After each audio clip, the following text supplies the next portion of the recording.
Hello everyone watching at home, you're with Adelaide Eternal, it's Beckett here, bringing you some vintage cube.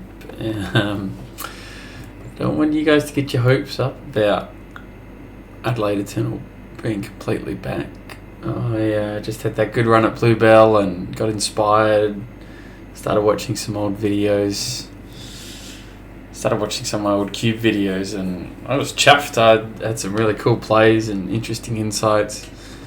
And it made me wonder if I've got any new insights, because I'm not actually convinced about that. But we can talk more later. Let's talk about this pack. It's a pretty good pack, no power. I like Ent, Preordain, Green Suns, Mind Twist. I like Batterskull. This card's cool. I like this. I like any lands. No More Lies. Gosh, I like all these cards. Maybe I'm a bit less discerning. Back in the day, I was like, I only like this and this, and if you pick anything else, you're wrong. But there's an argument to be had for any of those picks, to be honest with you. Mind Twist is pretty cool. Black can be a little bit lackluster, but if you hit like Douthie and him and Shieldred, like it's in Bowmasters, it's pretty sick. So there's no real black in this pack, so it's time to sort of spread out. Stoneforge, Questing Beast, Bone Crusher, K-Command really spring to mind. I reckon I'm going to go Bone Crusher and hope the K-Command wheels. Just K-Command's pretty strong, but putting someone specifically in black-red, there's a good chance no one will be in that, so there's a good chance that powerful spell will wheel. Oliphant here is a great pickup. I did draft pretty quick, so if I wasn't drafting for you, I would just snap, easy, done. I'll give you a few extra seconds to analyse the pack there. There's value in analysing what this card's actually been better than I thought. I used to not like it. In fact, that's a really late Fractured Identity. We'll just take the land here. It's pretty flexible. Almost would consider Fractured there if we had just one colour, like if we were white, blue, or we were, green and nothing else, then maybe I could go, green, blue, white, or just discard green altogether. But we're in black and red, it's just completely opposites. What was I saying? Gosh, what was I saying? Being less discerning. Taking time on packs. Yeah, there's value in analysing what else is in the pack to sort of see what's being picked up. But I find I've actually got pretty decent memory regardless. If you really want to take it super seriously, I guess you could screenshot every single one to do the analysis, but it's just not super fun for me.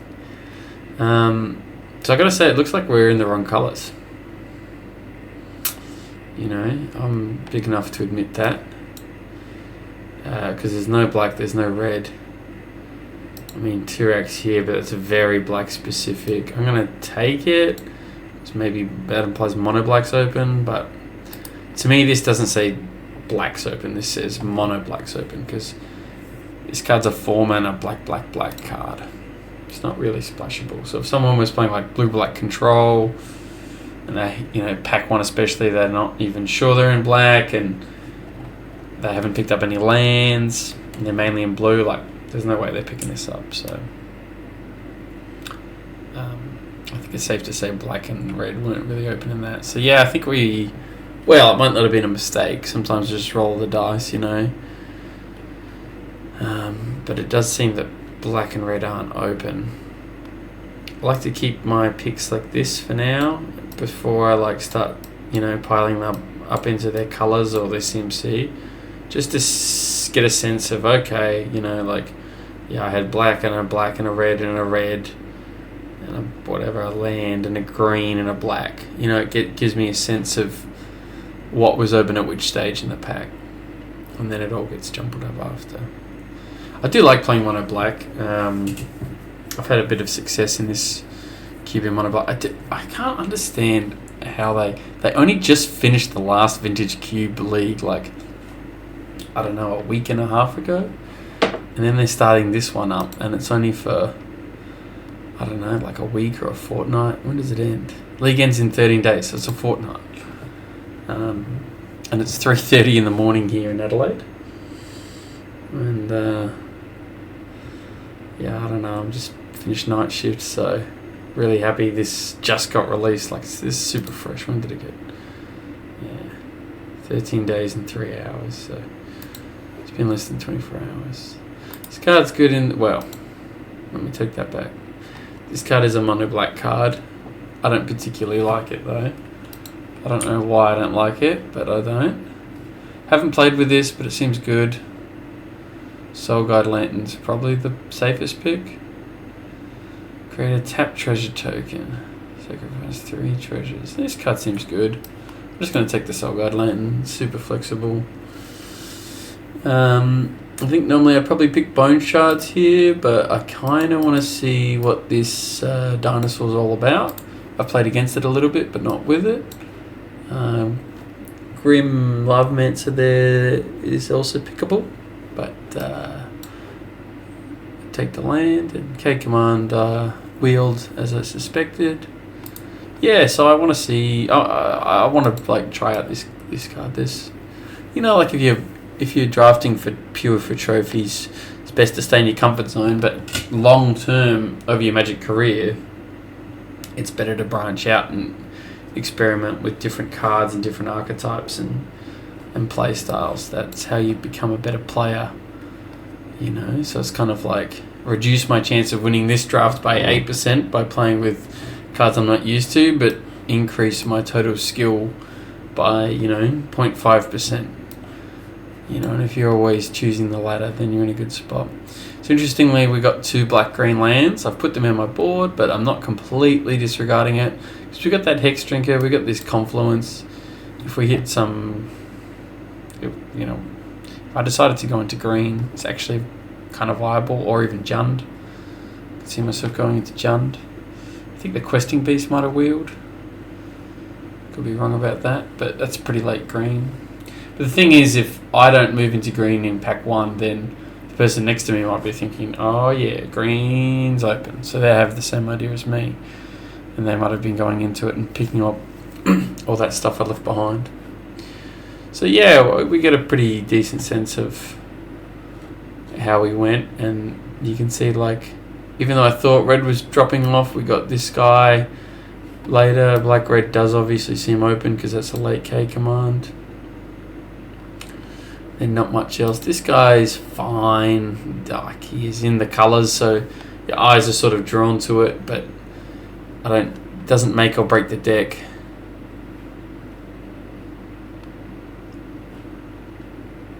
Doesn't make or break the deck, and it will most likely will. I like Tenacious Underdog. I was just having to think there if I want Emrakul, because one card I could pick up is Sneak Attack Through the Breach sort of thing. I don't know if it's in this. Sneak Attack would be, surely.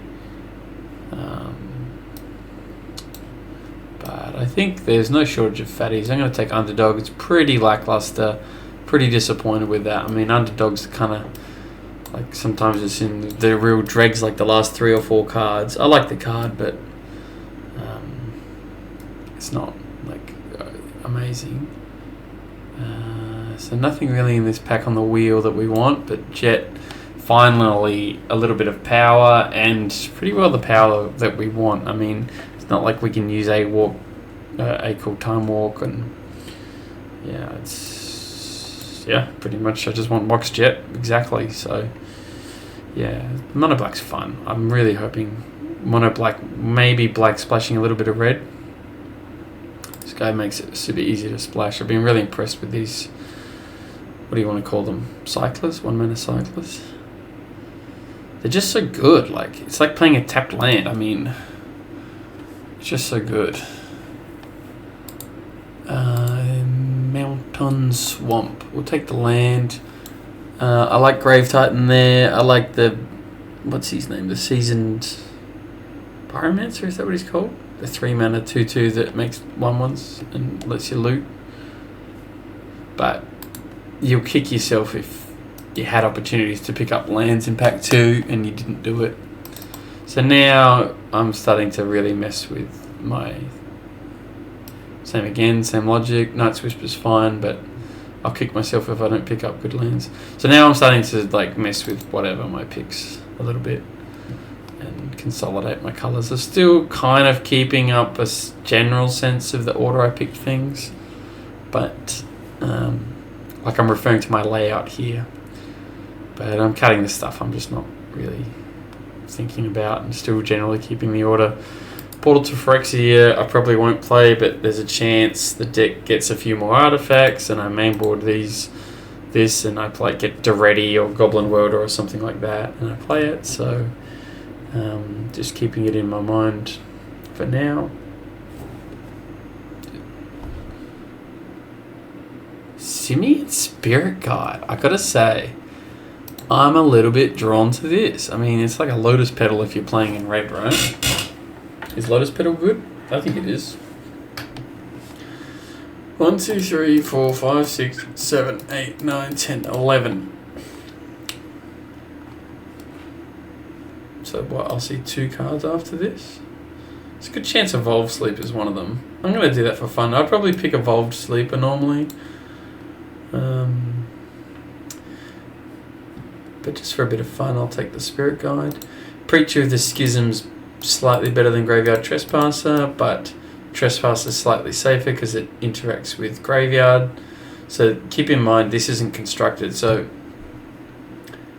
there's it's not like we have this 15 card sideboard that we can guarantee have. Let me put it this way: we don't have a guaranteed strategy against specific combos like Reanimate or Graveyard strategies.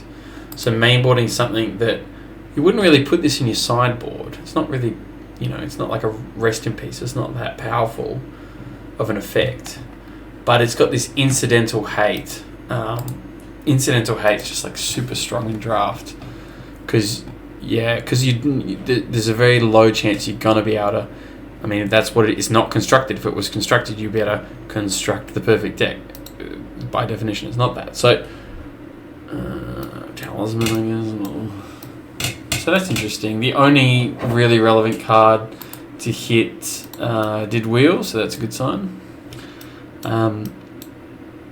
So you're not going to be able to construct this perfect sideboard and perfect deck that has game against this and game against that, and what do you do against that?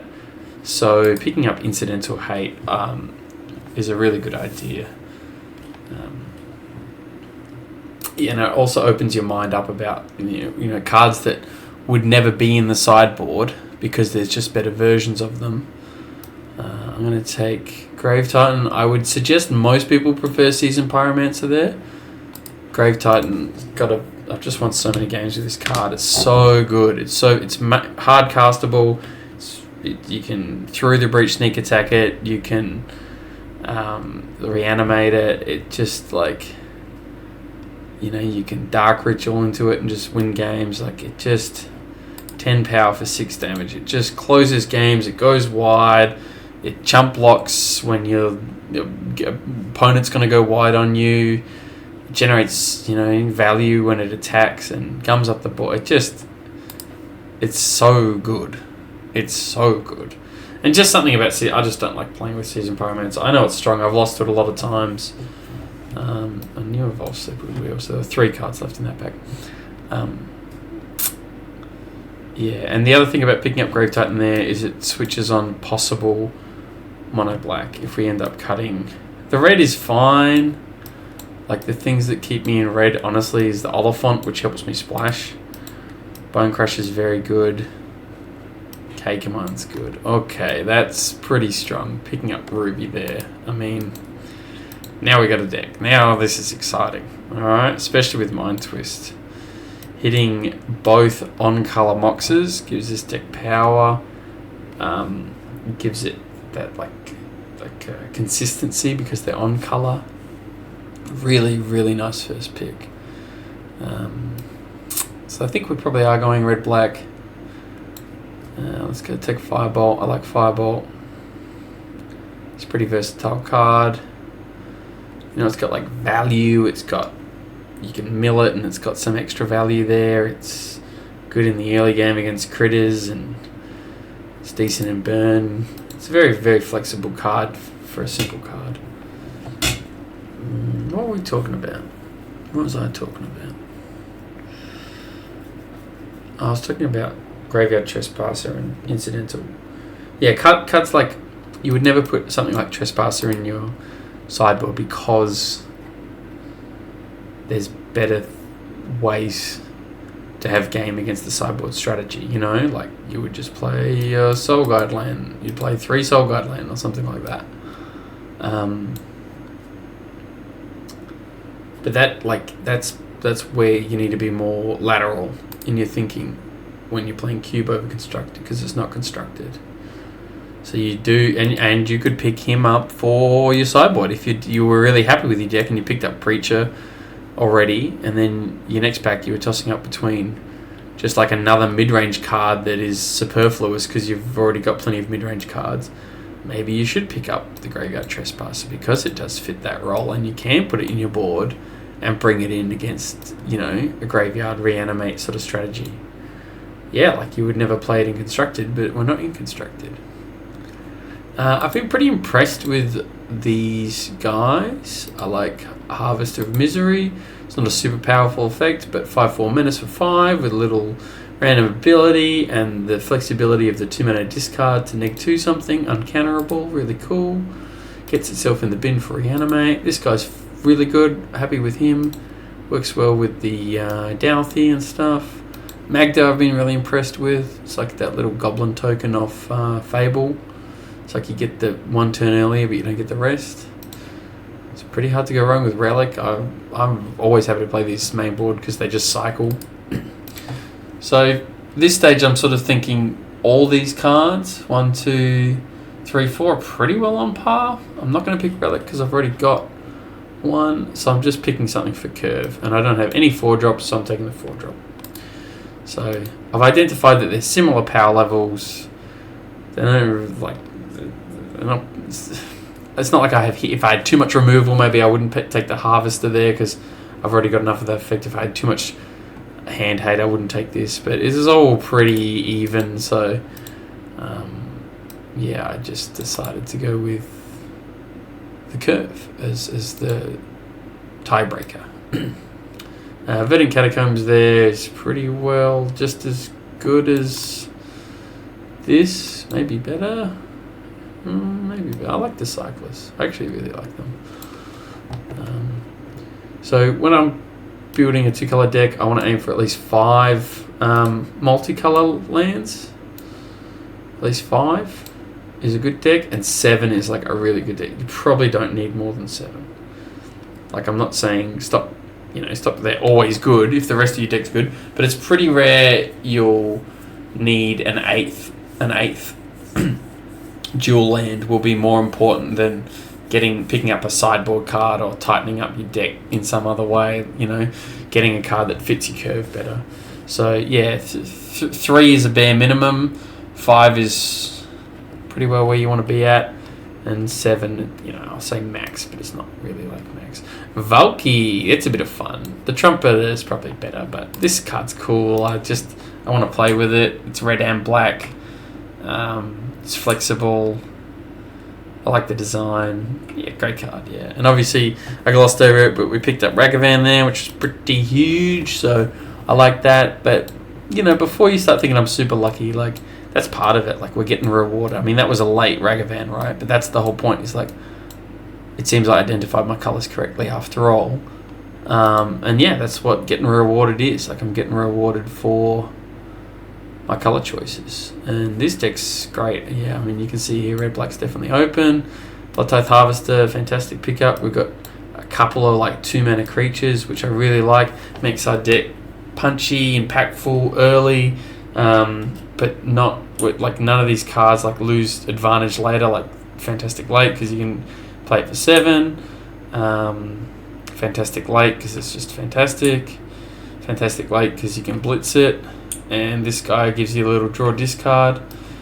This is almost an ideal pickup. It's a sideboard card, it's main boardable. It's very similar to Graveyard Trespasser, what we were just talking about. You could probably mainboard this, there's enough artifacts. But if your deck was already schmick and you're looking for cuts, I'd probably just cut it and then side it in against the artifact deck. So yeah, this deck's really come together. 6 dual lands, 2 Moxes on colour, Ragavan, Douthie, Mind Twist. Baleful Mastery is a good card. It's not very punchy. Like, it doesn't... I never feel like head with it. It's flexible. I'm going to take Cut Down, and I'm going to consider boarding it against like aggro or dorks, like something, you know, like a mana dork deck or an aggro deck. Ooh, that's interesting. So again, we're rewarded because we're in the right colours. So I'm just having a look at the curve. I'm leaning towards Magda.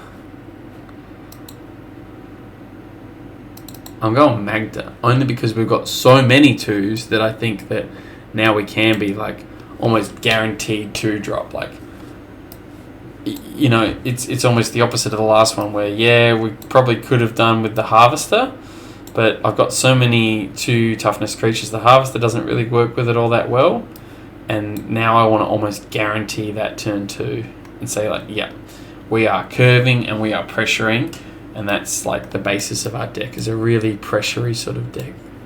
So when I'm designing my deck in this stage, I cut all the things that don't spark joy. I'm not thinking about the number, I'm not looking at this. I just cut things that don't spark joy. I put them, you know, over here. They're playable. I make little sort of like, yes, definitely, you know, a yes maybe pile, a probably not pile, and if it's a definitely no, I'll just, you know, put it up there. So yes, definitely, yes, probably, probably not. So I don't have any yes probablys. That's a probably, I guess. Yes, that's a probably. That's a definite. So anyway, so I'm doing this. I'm not thinking about anything other than what's like sparking joy. I'm not thinking about my curve. I'm not thinking about what fits in the deck. If I have something like, let's say I had like a tinker in here or something, and I was like, oh, I could tinker, I'm not sure, then if I'm not sure if there's enough artifacts for the package, I'll put the whole package together in a pile, keep what sparks joy, and now I'm looking at the numbers. 21 plus 4 is 25, so I know I don't even need to think about these non-spark joys, so they're gone already. Then I cut the maybe yes. Then I sort by mana value, and I see now I look 21 cards, and now I'm looking at my curve, because this is the crux of my deck. This is the deck, and I've got 4 cards to choose from to add into it. Okay, and sometimes I'll have 10 cards to choose from to add into it. You know, and less spots here or something like that, or more spots there. So now I'm adding these based on, you know, how aggressive. If the deck's super aggressive, maybe I want here. If I'm lacking a 2-drop, maybe I want here. You know, so now at this stage in the game is like where this sort of choice comes in. And I don't think I really need Simian Spirit Guide. My logic being is one of the 2-drops I want to cast is Douthie. So like I can't really see myself wanting to race out an early 2-drop here on turn 1. The best one to race out would be Douthie, and I wouldn't be able to do that because it's black. This card I just haven't played with very much. It seems to be like an artifact thing. I don't really have enough artifacts. That's probably no. So it's really a toss-up between these two. And you can definitely get away with 1 artifact removal, like, and it does fit that sort of role of like, yep, we're playing a 2-drop. In fact, that's 23 anyway, so it's pretty strong, actually. Now, I usually like to go about 16 lands, because this is not normal draft, this is cube. So normal draft, you might be lucky to get 1 dual land. Here we've got 6. So we really don't need to do the traditional 17 and 23. And you'll see we've got even less because we've got 2 jets, two Moxens. So we're playing 17 lands, but 2 of them are Mox. So I'm really happy with this, 15 lands. We could probably even cut a land, but I'm going to play it like this. Okay, looks like we've been paired for our match, and What a fantastic hand we've got. We've got 2 lands, 2 mana sources in Confluence and Jet. It's perfect because it lets us play Magda and Douthie. Unfortunately, when the draw, this hand would be very good on the play. And we've got Oliphant to hit our 3rd land to go like 2-drop turn 1, find another land, 2-drop turn 2, which is really good. Not a super impactful turn 1 from my opponent. So very happy to just play Magda out here. And Magda's so scary early because it starts generating like pseudo value. I mean, it's not card advantage, but it's Lotus Petals, you know. On attack, it's really cool. What's that? The actual wording isn't when it taps. It's like, yeah, whenever a dwarf. I don't think there's any other dwarves. Now, what I don't want my opponent to pick is Oliphant. I really want to hit my land and build. But I've got a feeling my opponent won't pick it because they're scared of this Magda generating mana anyway. So their logic might be, well, it's a low curve. They're generating mana. The Oliphant's just like a land, so whatever. So they'll probably either pick Hostile Investigator because it's the most powerful, or Douthie because it's like the best card. And they've picked Trespasser there, I guess, because it's a 3-drop. So it's just maybe the logic is I got 2-drop, 2-drop, 4-drop, and that just sort of hits that curve. I'm not going to trade because we get value on triggers on attack. Yo, it's a pretty nice draw. So let's attack. I don't know if it gets much better than that as far as attacks go. Yeah. And we're going to cycle this. We're going to play Badlands. And we're going to play Douthie. And we're going to play this. To be honest, I don't know if there's any wrong answers here. I mean, you could play Hostile Investigator if you want. I just want to see if I can get something cool out of their hand and then Douthie it. They've got the choice in discard, so probably not. But like, it's this or that. I mean, it's such an aggressive start to put 3 critters on the board. There's a chance my opponent deluges, which would be pretty brutal. But even if they did, it's only a 2-for-1 because they're spending 1 card to... sure. They're spending 1 card to deluge to kill 3 of mine, but they also kill one of their Evolve Sleepers, so they're only up 1 card. Phyrexian Flesh Gorger. Let me have a think.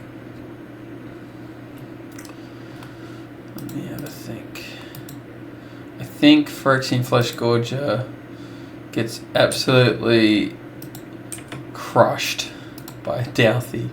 If they block and I Bone Crush, I can make it is the 7/6, which seems pretty crazy impactful. Just wondering if I want to bash. I think I do want to bash this time. Obviously, I won't be able to now crack the Douthie. But that's okay. I just want to get in there. We've got a pretty aggressive start. So I just want to guarantee, because if they don't block and then they try to swing me back, then they gain life with the swing back. And it's just a bit awkward. I'd rather guarantee the damage I'm getting in. And you can see how we're still pretty impactful here. Threatening, 7 damage. And we can always crack it next turn. So, yeah, I think I probably will crack it. Let's bash with Bone Crusher. Trying to think what they could have at instant speed. There's obviously heaps of instant speed. Spot removal, exile effects, that sort of stuff in black. And honestly, like Douthie, like a 3/2 unblockable when I've already got the board. Now I'm wondering if I do want to actually just bash. Just like 3 damage now. I mean, maybe I'm greedy, but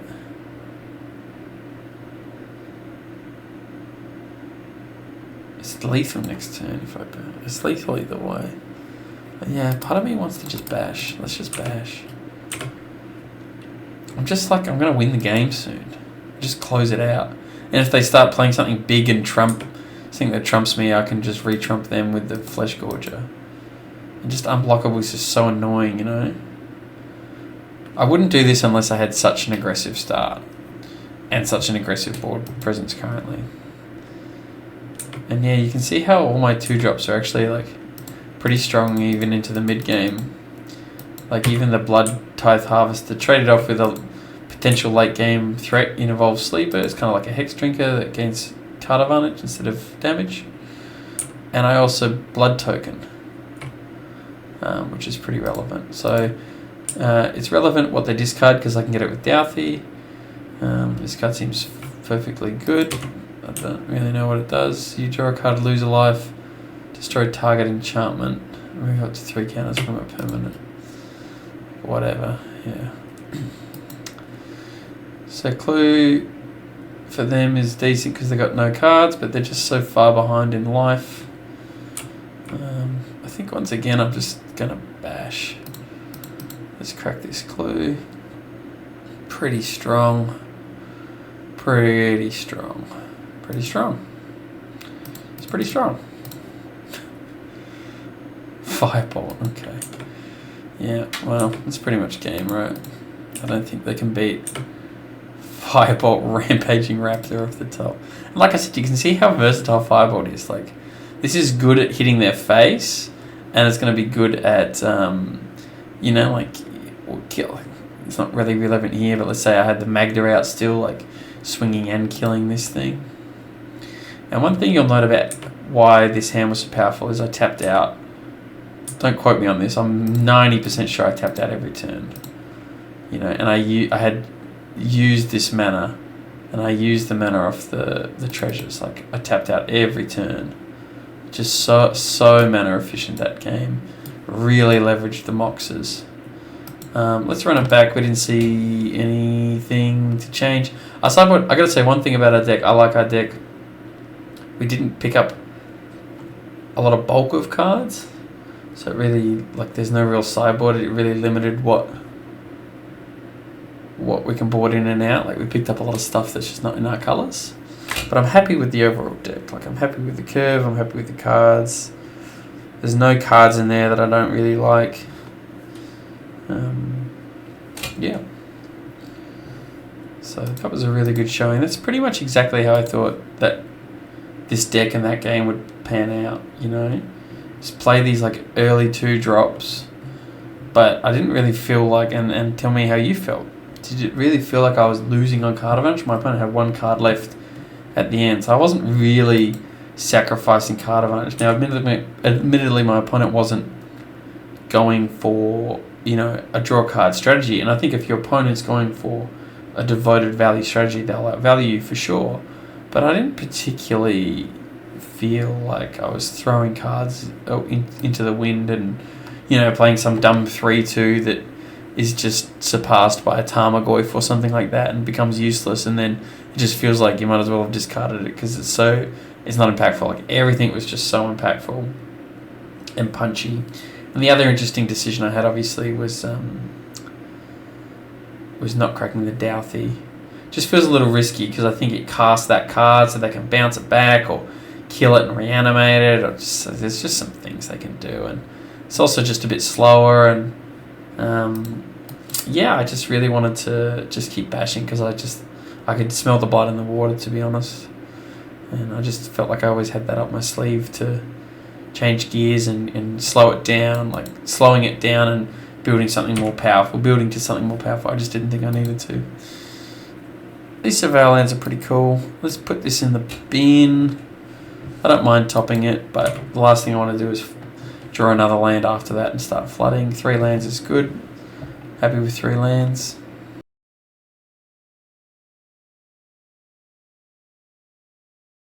My opponent Imperial Seals, which would be scary if we were in Vintage or something, but why not? Valky, you get a good look at their hand. Take creature specifically. Ooh! And grist this creature. Now, unfortunately, we don't get to take what they seal for. But grist is... My instinct was to go grist just because it's like kind of silly that you get to grist I wonder how that works with Valky. But let me just read this Glisser.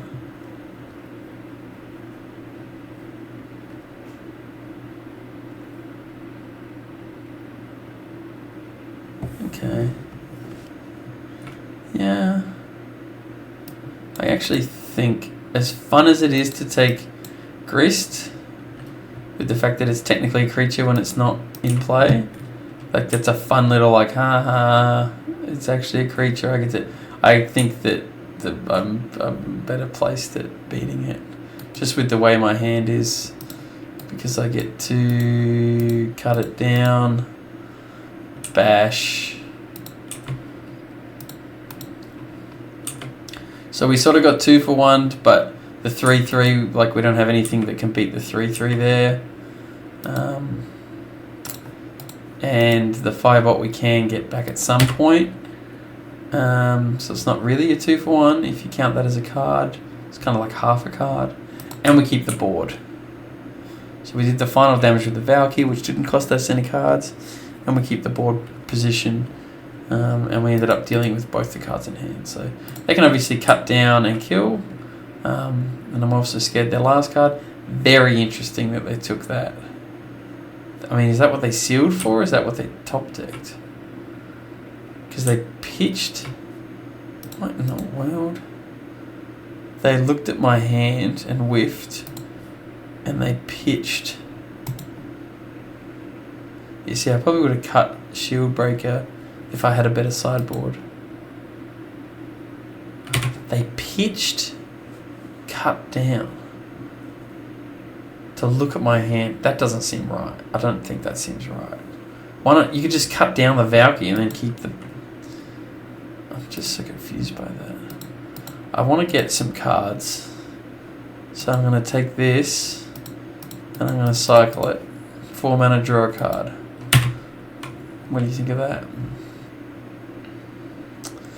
Ragaveezy. He's so good. What does this say? Draw a card, lose a life. Pretty good. Destroy enchantment, not relevant. Remove 3 counters from permanent. Aim. First strike and death touch. It's pretty good. Let's play Ragavan. Let's stop Shoulder Boy in their draw step. And we'll return and discard. Return.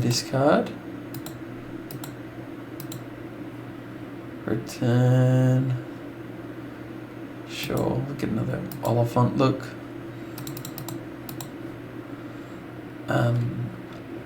And if they swing Glisser, which I think they probably should, we get to swing back with Ragavan. But they might just be a bit too scared. Because Ragavan's probably card advantage, and a draw 1 is definitely card advantage. So I think they should swing. I would swing if I was my opponent. It's a nice swing, well done. Good job, opponent, well done. Might even play Shield Breaker here just to chump, because it's looking like it's not going to be super relevant otherwise. But we'll see what we get off the Ragaveezy. If we rip a land, we can Oliphant. Keeping in mind this thing's first strike death touch, so it's not blockable, tradable. It's jump blockable, but otherwise we're bolting it. What did my opponent do? Did they draw, discard, play land? Did I miss that?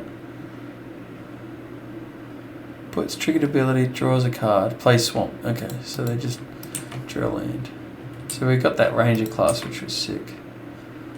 And yeah, I think the game's pretty well over there. I don't think my opponent can beat Grave Titan. I mean, it's like what I was ranting and raving about before. Like, the card is just so good. I can chump this thing. I can, like, Alpha Strike and go wide against this. Okay, well, that's a pretty good draw. I've got the Embrace Shield Breaker. Pretty good draw, though. But, like, look how strong this is, man. Like, it's just so strong. Yes, I want to pay 3 life.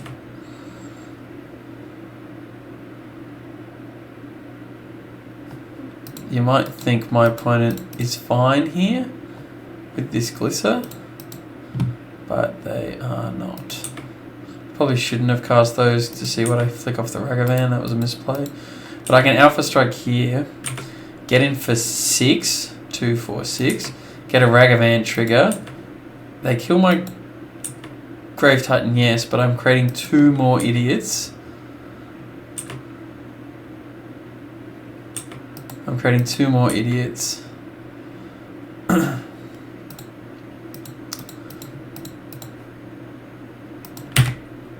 And with the Firebolt next turn, I should be like, I haven't even done the maths, but it just is correct to swing there. Like, they can't swing into me. What they block Ragavan, they take 2, 4, 6, 8, 10, 12. Yeah, it's lethal. So I didn't even do the maths, but just like how strong was Grave Titan there? It stopped them attacking me and sort of drawing out of it. I was able to bash into it, even though it trades better. Yeah, just did exactly Grave Titan things. See if game 2, match 2. Match 2. Pretty chuffed on this deck. It's a good hand. You can see it's pretty fresh. There's only a couple people with 1 trophy each, so very, very fresh. We'll lead out with some dumb idiot. Hex Drink, yeah, it's like a card advantage Hex Drinker, and I like Hex Drinker, but I do think Hex Drinker is better just because it's a bit punchier. Bolt the bird. Play the tapped land.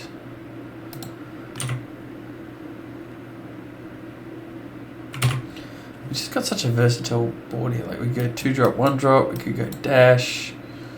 You know, resilient to strip mine. Like, so many good things. Let's bash. And I think we'll just play Blood Tithe Harvester. Strip mine from my opponent was not good because we've got a low curve. I'm not saying it was a misplay. I guess they just wanted to hit my mana. Maybe they didn't have anything else to do. But yeah, we've got plenty of mana and we've got a low curve and we're beaten down, so you know, stops them playing a 4-drop here. Pest Infestation hits my blood token, which is interesting. Do I want to trade off? I think I do. Let's bash. They can trade the Blood Tithe Harvester for the 2 pests, which is a pretty good trade for them. They can't trade with the Evolved Sleep because I can level to a 2/2 and then level to a 1/1, to a 3/3.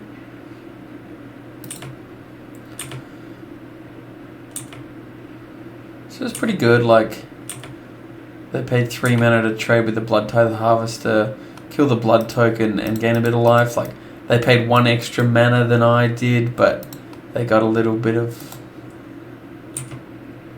tempo back, I guess. So it's pretty much on parity, but I'm certainly not behind. Tough cookie, I need to read. When it enters, create a food token, 3 mana to turn your foods or some other idiot into a 4/4 and sack them to gain life. Okay. Same again, let's bash first.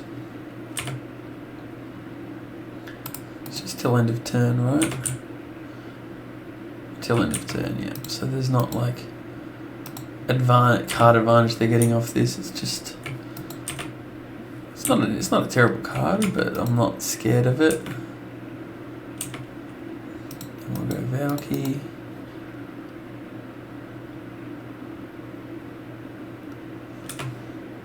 Have a look. It's pretty good.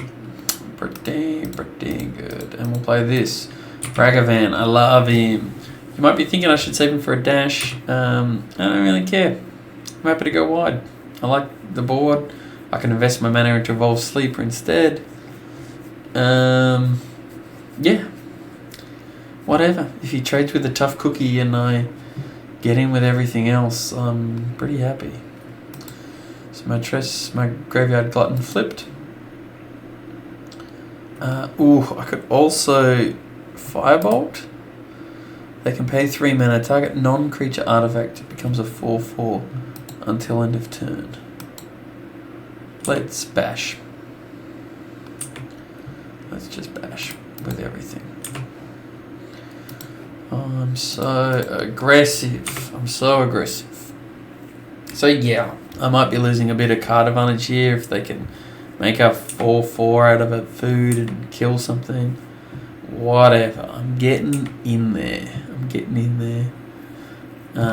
getting aggressive. Oh, interestingly though, that's a cool little trick. They can still sack it to gain life, which is pretty good, I've got to say. So let's kill this thing.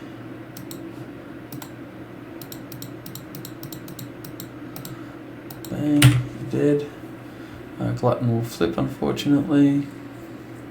They only gain 2 life because they lose a life to do it. But whatever, that was their whole turn. And we've still got the board. And we still haven't invested a single extra mana into this sleeper. But the threat of it, I mean, how much damage has it done? It's done like 5 damage or something, 4 damage. But the threat of it is just there. And now it's like, this is what you want it for, you know? Like going wide, being an idiot, being annoying, changing their maths. Bashing for one. What in the world? Alright, let's bash. Yeah, let's bash. I'm curious. Is this just going to be a chump block and sack? Is that what this is? Drawing the 5-drop there is really good. Obviously we've got 5 mana. But it gives me an option if I want to play it or if I just want to invest in here. Yeah, I think I'm 4, 5, 6. Yeah, I think I'm just going to let them go to damage because they're going to sack.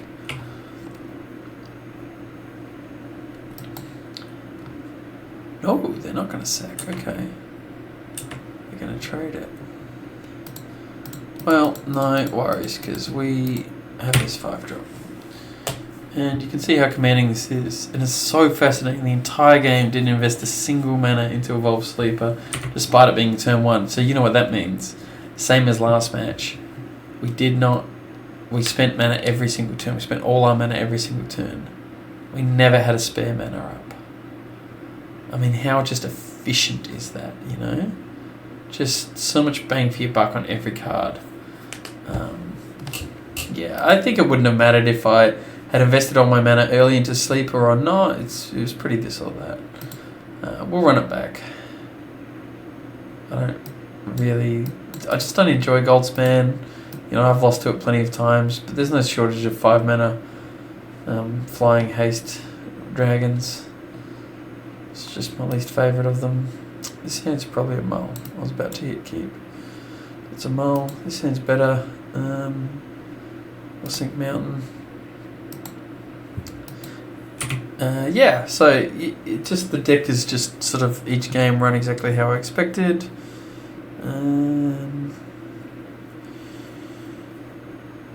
Yeah, sure.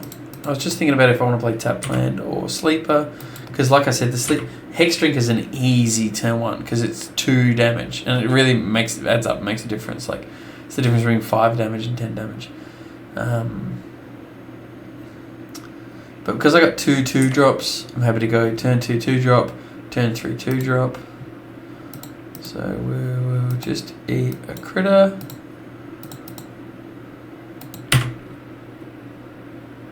It's just that bolt the bird. Generally speaking, I'd rather play out my threat and then start dealing with their threats. But the dorks aren't threats, they're ramps. So it's just, you know, you could make them trip. Like they might just have been relying on that and had Questing Beast and get stuck on 3 mana. Stuff like that. So, you know, you never really know. If we played Tenacious Underdog there instead, they probably would have bolted that. Be slightly better, but not that much better to be honest. We're seeing Magda because it's just we don't need it. We want to build to 4 mana, get ahead of this Garruk. So I don't like our chances in this game. We do have an option of going bolt this, swing that, but yes, there's a very good chance that I'll just play something better. And I think this game's pretty well over. They didn't bash, who knows why. We'll play this. It looks really sweet here. We're hitting our last 2 cards, but the reality is we're just going to get done by these Planeswalkers. We're just not going to be able to beat the board on it. Was this Legolas's whatever? Just remember, okay. Once upon a time. Yeah, like I said, this game's just over. We'll play it out. Get a vibe of my opponent's deck. Burn their time, whatever. It's good not to give up every now and then. I've won from worse places than this. My opponent can blunder, but yeah, this game's pretty much a scoop. If it's not interesting, I might even cut it for you guys. I'll play it out in real life and then just cut it for you. I didn't last too much longer there. So, in fact, they just ripped a land, so if I was going to concede to land rip, then maybe it should have been obvious to me to just concede in general. So I'm going to play the Proving Ground. It's always a lot of bit like tension of like, oh, maybe I should keep it. I've got these 3 lands, maybe that'll be enough. I really think if it's in your opening hand, like the chance that you're going to get flooded before you need this is just so minimal. It's much more likely I'll just draw Douthie here and want to play Douthie or something like that. Mox Ruby there is a fantastic hit because it means I get to play Underdog and Cut Down. So yeah, that was just like the perfect hit. And we're also building to this Bone Horde Dragon, which Dracosaur, which sort of gets us out of, you know, gets us into the game in a big impactful way. It's impactful, I think, is the point I want to make. Tenacious Underdog's great little curver, but it's not super impactful. So yeah, I'm probably going to bash here. That's I don't know if there could be a better rip. I'll bash before I Mind Twist in case the Goyf gets bigger. Hoping for a trade here, hoping my opponent thinks, oh, he's on an aggressive strategy. Please block, didn't block. That's okay. So Mind Twist here. It's probably about as good as it gets. We hit Ballista Land, Pest Infestation. Sure. You know, I wasn't really looking for card quality, just for card quantity. So a good eclectic mix of cards to hit.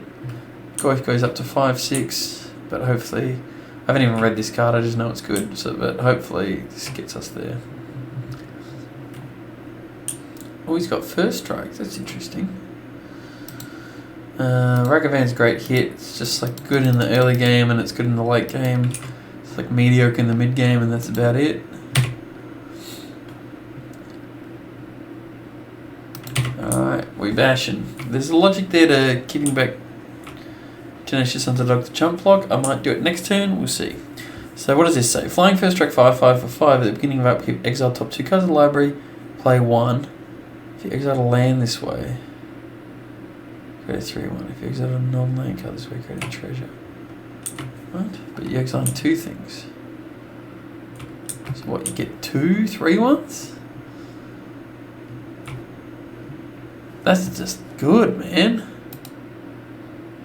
What? And even if I still get to play them? Oh yeah, I like this card, man. I like this card. Yeah. Yeah, I'm liking this card. So I think we're so far ahead now. We're definitely staying back on blocks. I'm going to offer this trade. There's a good chance my opponent will make the Goyf bigger or kill this or whatever, but I don't care. Doesn't matter to me. Soul Guide Lantern is actually really good because it messes with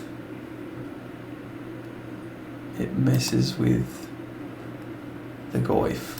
Yeah, my opponent sees the line and concedes. Alrighty, so match 3 now, and yep, it's a good hand. It's on the draw. It's a little bit slow than Moxon, but maybe I'm getting ahead of myself on my expectations. We got a 1-drop, we got a 2-drop, we got another potential 2-drop, 3-drop, whatever. The hand works. It's not super powerful, but it works. So pretty happy with that. Charter Course. Not as good when you don't have a creature unless they're going for a reanimate, which it seems they are. So we just lose to the Archon, huh? Just trying to think if there's anything in my deck that can beat a resolved Archon. Because cut down doesn't do it. Soul Guide will be too late.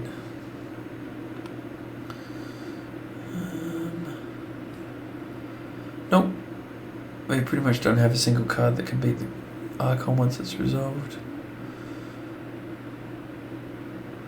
No, there's nothing.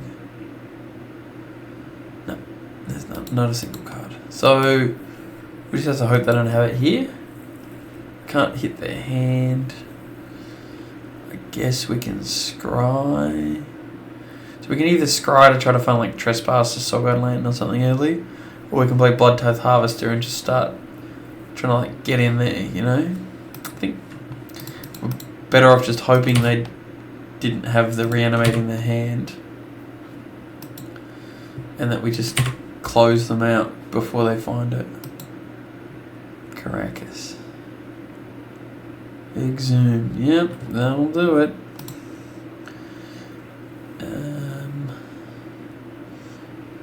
Sure, why not? We did check. There's literally nothing, right? It's literally nothing. How big is this idiot? A 6/6? So he neg 2s. That neg 3s. So if that was untapped land, we could go neg 3, neg 2, neg 2 with the Mox. It's pretty close. We actually got close. We got real close.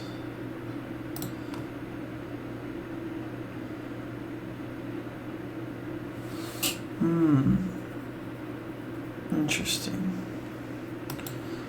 Very interesting. Into graveyard.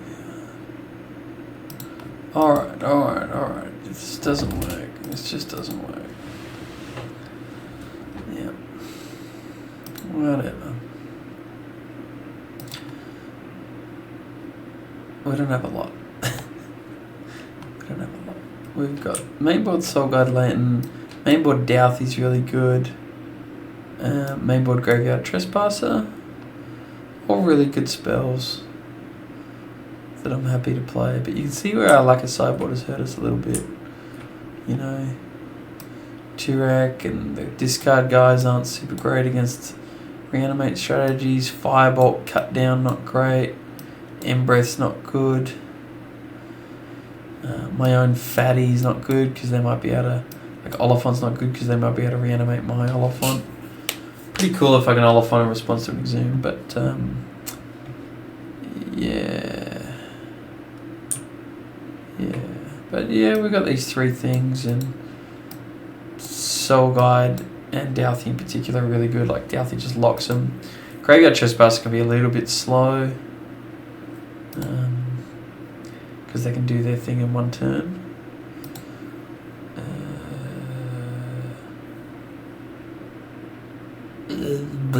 What am I doing? I think I'm dropping K command.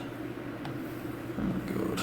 This is such a good hand with the Moxen, but such a bad hand because my most impactful spell is a discard thing. Which is not great.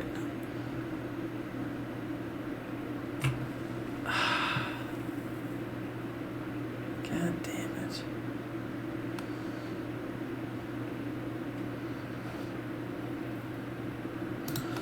Alright. We're just going aggro.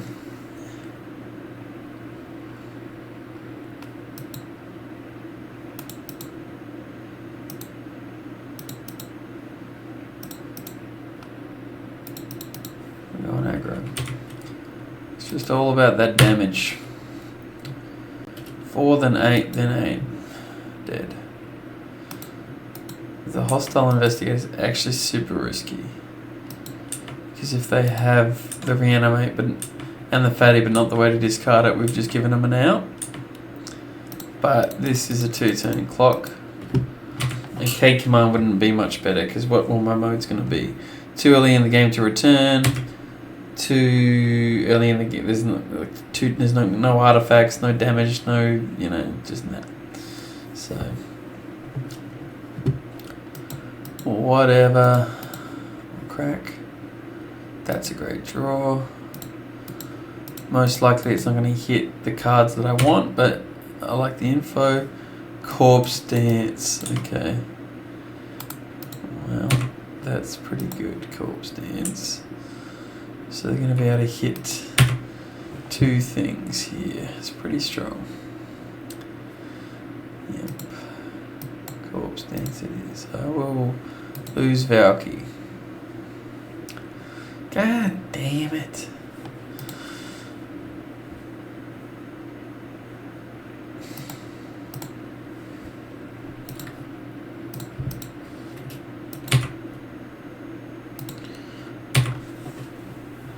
Well, I think we're going to lose. We're still technically in it, but they drew 2 off of that Archon and gained 6, so our tempo strategy's out the window and our value strategy's out the window.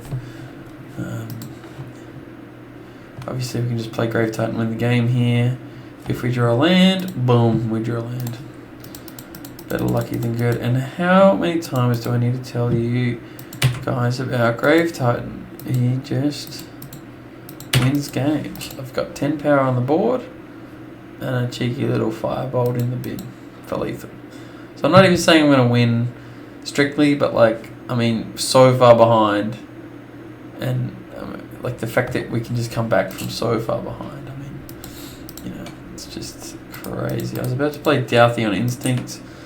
I'm kind of scared of them instant speed reanimating Grave Titan, Grizzlebrand, but it is what it is. If they had it, it would surely have haste. Ottawa, sure, yeah, it would surely have haste, and then they would have just haste killed us anyway, so it hardly matters. Bang. Now's a question. I think we just run it back.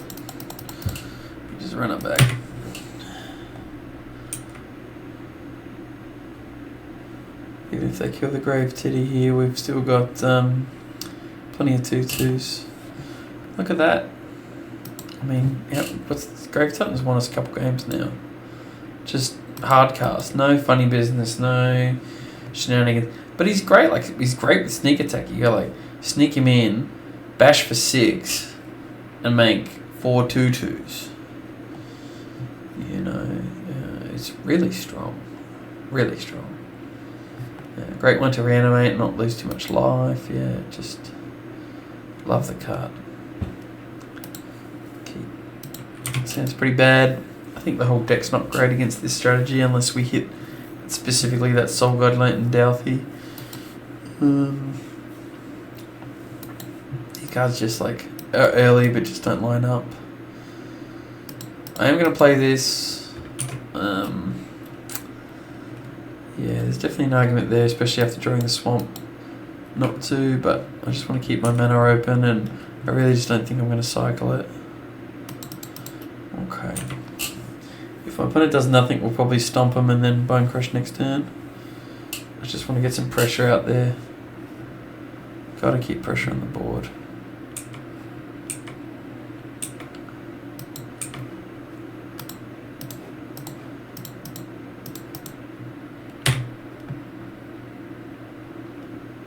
Soul God Lantern. It's pretty good. Pretty tough to argue.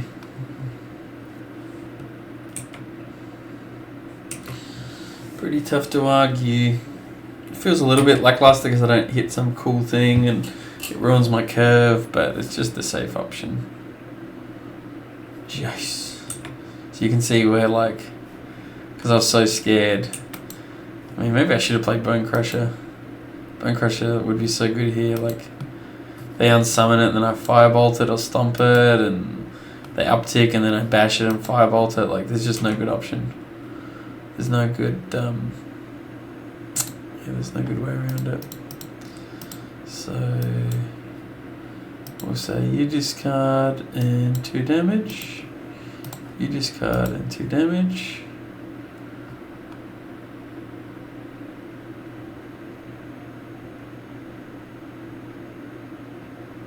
Having to think about the discard. Some dumb idiot goes in the bin. We get rid of Jace. Yeah, that card's pretty much good enough to win. Like, I've seen it, I've played with it, it's fine, it's not amazing, but yeah, it's a 7-drop, you know, yeah, it'll do it. Hardcast Grief here is really good. Takes the cut down, which deals with the grief. Actually wins the race versus the Bone Crusher. I think, only just, because they're in the... Oh, they take Grave Titan. Maybe they want to reanimate the Grave Titan or something.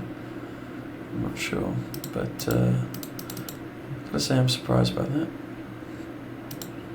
We'll hide the fact that we ripped a land.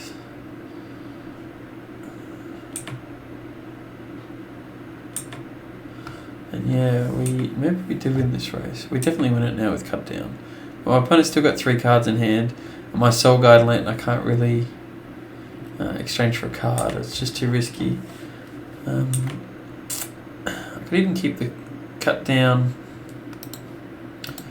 because I've got Firebolt. So I'm hoping this gets countered.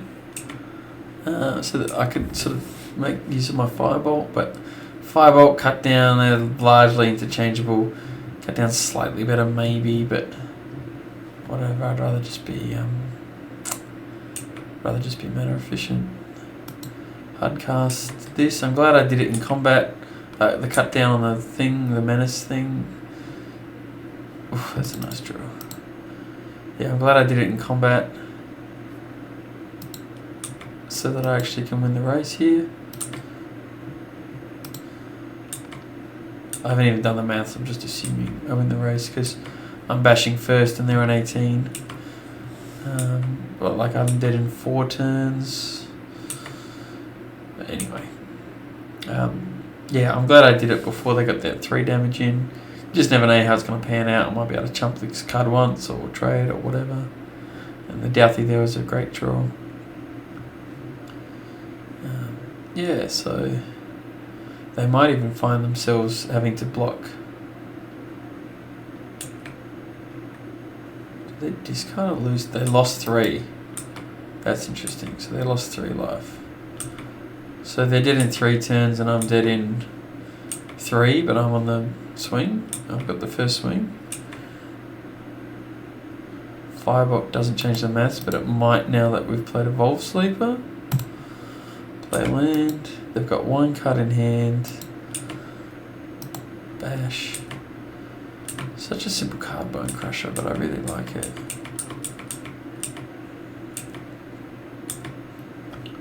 So yeah, this is pretty strong.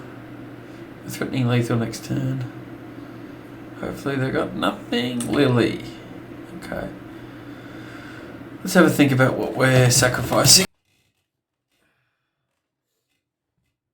I think it's Bone Crusher.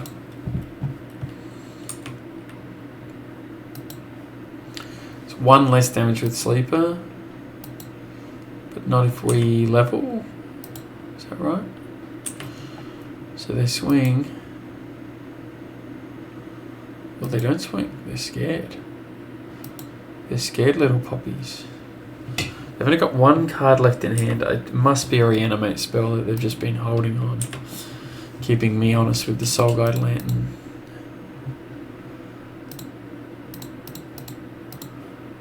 Bang.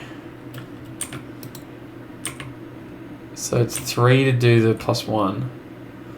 So we can Corpse Dance. Return the top creature card of your graveyard to the battlefield. That creature gains haste until end of turn, and you buy back the Corpse Dance. So this is really fascinating, actually. It's a really interesting play for my opponent. Because if I hit the graveyard, then I swing and they trade, then they can corpse dance back the Harvester, which isn't even that good. Let's hit the graveyard, waste the corpse dance, go to mains, bash for 5 because it is lethal with the firebolt, like not this turn but it becomes lethal. So we'll put a counter on this idiot and draw. That's a great draw. Do I want to... No, I don't want to play these guys because... Oh, corpse dance wasn't brought back. Oh. I was going to say I don't want to play these guys because they'll just corpse dance this thing. So 3 minute to draw a card. I think I don't want to do it. I think I'm going to lose card advantage to the Lily anyway, so I might as well just play these idiots out. Just 2 wide idiots. Yeah, it's really good. It's really good. So, perfect actually. And I've still got that Firebolt. It's still relevant. Like, it can kill the Lily, it can present lethal because that's 5. Like, it just does everything, right? That's game. We won. They forgot about the Firebolt or something. Or I guess they just didn't have anything. Yeah, really, really nice. Really nice. I don't know if they forgot about the Firebolt, but played that really well. Patient on the Soul Guide Lantern. Necromancy. Necromancy. And all my dreams came true. I got that value out of the Firebolt, you know, I got the sweet Graveyard Trespasser plays. And that's the first cube of the season, first cube I've done, and we got a trophy. Thanks heaps for watching. That was a blast.